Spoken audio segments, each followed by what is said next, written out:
Hello everyone, welcome back to YouTube channel. दोस्तों, आज इस वीडियो में जानेंगे कि तुलसी विवाह कैसे करनी चाहिए। बिल्कुल सरल तरीके से मैं आपको तुलसी विवाह करके इस वीडियो में दिखाने वाली हूँ। दोस्तों, कार्तिक मास के शुक्ल पक्ष की एकादशी तिथि के दिन तुलसी विवाह किया जाता है। कुछ लोग द्वादशी के दिन भी तुलसी विवाह करते हैं और कुछ लोग कार्तिक पूर्णिमा के दिन भी करते हैं। जब विष्णु भगवान जी 4 मास के बाद योग निद्रा से उठते हैं, तब वे उठते के साथ ही तुलसी विवाह करते हैं। तो तुलसी विवाह करने के लिए हमें चाहिए तुलसी का पौधा, भगवान विष्णु जी का कोई भी स्वरूप की फोटो, चित्र, मूर्ति ले सकते हैं आप। और उसके बाद इस दिन इस पूजा में कलश रखना अनिवार्य होता है। कलश जरूर रखनी चाहिए और पूजा में सबसे पहले दिया जला लेनी चाहिए। ये हमारे पूजा के साक्षी होते हैं। नहीं तो बिना दिया के पूजा का हमें कोई फल नहीं मिलता। दिया की जगह पर धूप भी जला सकती है। दिया जलाने का मतलब है अग्नि प्रज्वलित करना, तो अग्नि आप धूप से भी कर सकते हैं। सर्वप्रथम गणेश जी की पूजा कर लेनी चाहिए, क्योंकि ये हमारे सर्वप्रथम पूजनीय है। तो गणेश जी का वाहन करके गणेश जी का पूजा कर लेंगे। धूप दीप से पूजा करने के बाद गणेश जी के भगवान विष्णु जी का कोई भी स्वरूप ले सकते हैं और जल के छींटे लगा लेंगे। कलश में भी जल के छींटे लगा लेंगे और उसके बाद वस्त्र रूपी हम कलावा दे देंगे। तुलसी माता में हम वस्त्र रूपी कलावा बांध देंगे।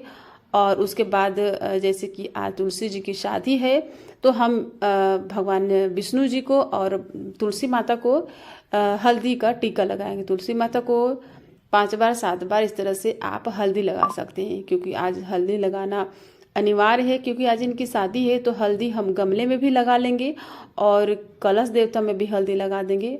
तो सभी को हल्दी लगाने के बाद कुमकुम भी आप चढ़ा सकते हैं और उसके बाद चावल चढ़ानी चाहिए। उसके बाद तुलसी माता का 16 श्रृंगार करनी चाहिए। उन्हें वस्त्र धारण कराने चाहिए। चूड़ी, सिंदूर, बिंदी, जो भी जितने भी 16 श्रृंगार होते हैं, अपने समर्थ के हिसाब से ही आपको श्रृंगार करना है।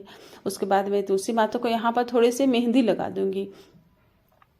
उसके बाद तुलसी माता को और भगवान विष्णु जी की श्रृंगार करने के बाद जय माला करनी चाहिए। तो माला को इस तरह से टच करके तुलसी माता में पहना देंगे। और जो दूसरी माला होती है, तो इस माला को हम तुलसी माता में टच करेंगे इस तरह से। और उसके बाद हम भगवान विष्णु जी को पहना देंगे और मन में भाव रखेंगे कि तुलसी माता विष्णु जी को पहना रही है। उसके बाद फूल है तो फूल चढ़ा सकते हैं।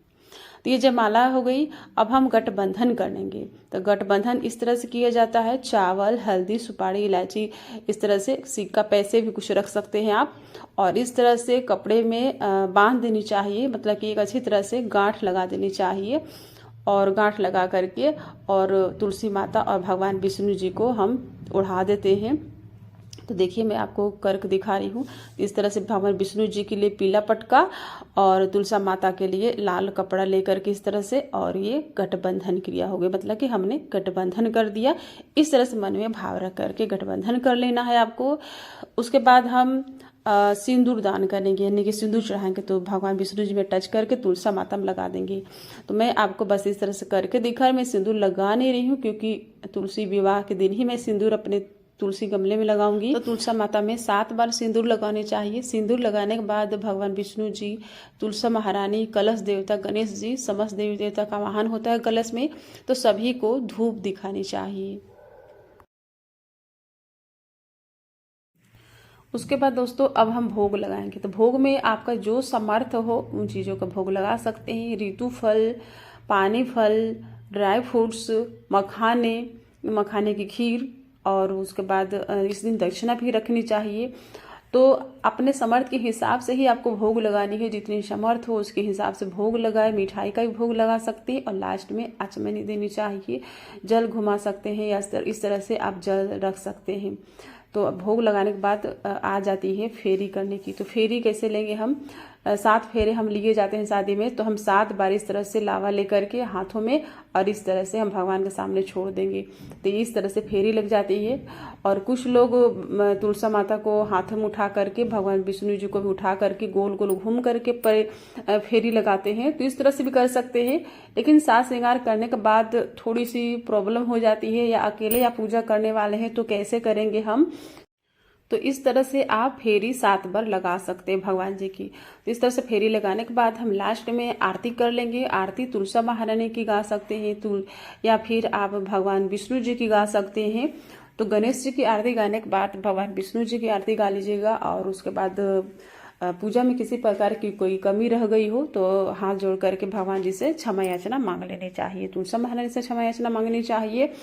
और इस दिन आप चाहे तो 365 बाती का दीपक भी जला सकते हैं। तो पूजा मैंने बिल्कुल सरल तरीके से आपको करके दिखाई है। तो आई होप आपको पसंद आई होगी। तो लाइक कीजिएगा, चैनल पर नए हैं तो चैनल को भी सब्सक्राइब कर लीजिएगा और वीडियो को ज़्यादा से ज़्यादा फ्रेंड एंड फैमिली के साथ शेयर कीजिएगा। तो फिर मिलूंगी एक नए वीडियो के साथ, तब तक के लिए हरे कृष्णा, राधे राधे।